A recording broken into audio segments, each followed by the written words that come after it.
Chapter 6, Ivybeanosaur. They dug for half an hour without finding any more bones. Bean was on the edge of giving up. She figured that one bone was a lot more than most people found.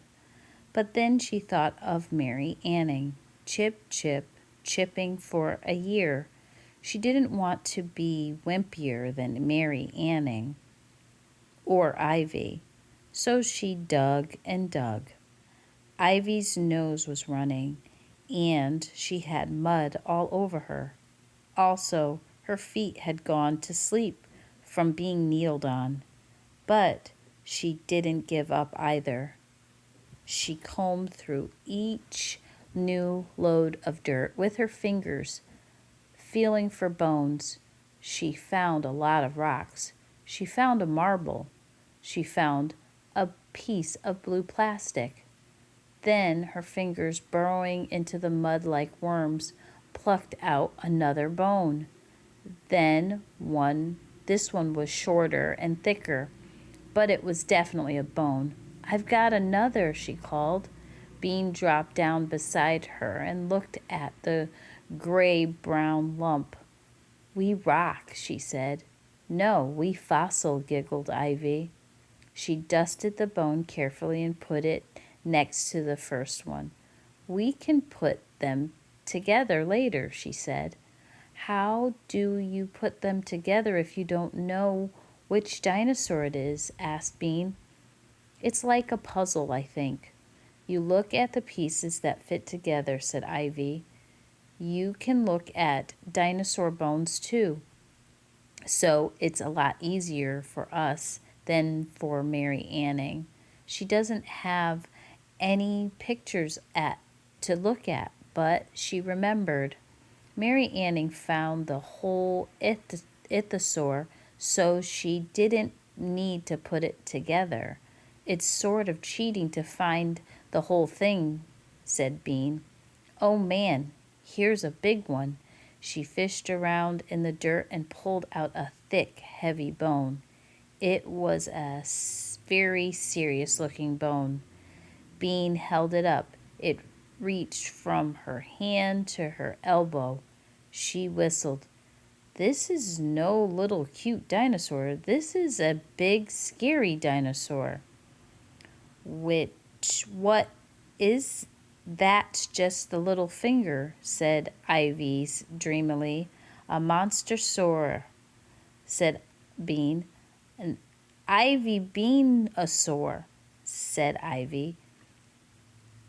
"You're supposed to name them after the person who discovered them." Bean giggled.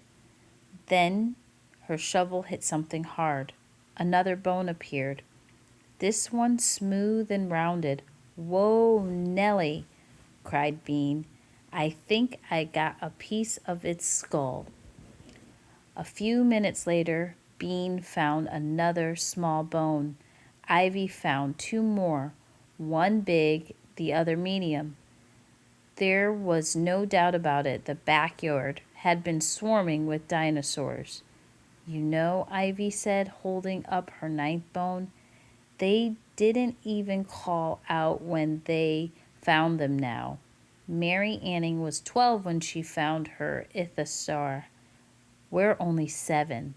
We're probably the youngest paleontologists in the world."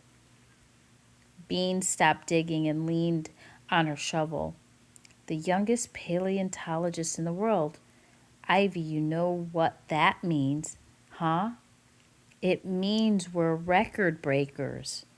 Ivy stopped rubbing dirt. She and Bean grinned at each other. "Young paleontologists in the world," said Ivy. "That's way better than spoons."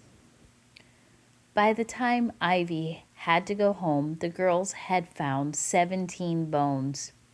They were all different sizes, but they were clearly from the same dinosaur because they were all the same shade of grayish brown. Bean's father called her in for dinner. Bean washed off most of the dirt and sat down at the dinner table. She smiled, thinking about the dinosaur skeleton she and Ivy were going to build. They were totally awesome. They would probably be on TV. Her parents would have to let her watch TV if she was on it.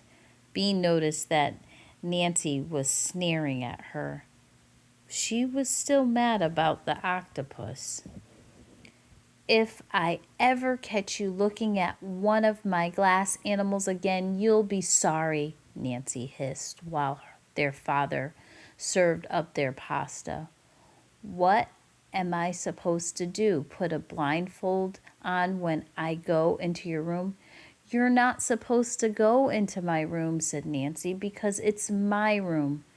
Daddy, can I get a lock on my door?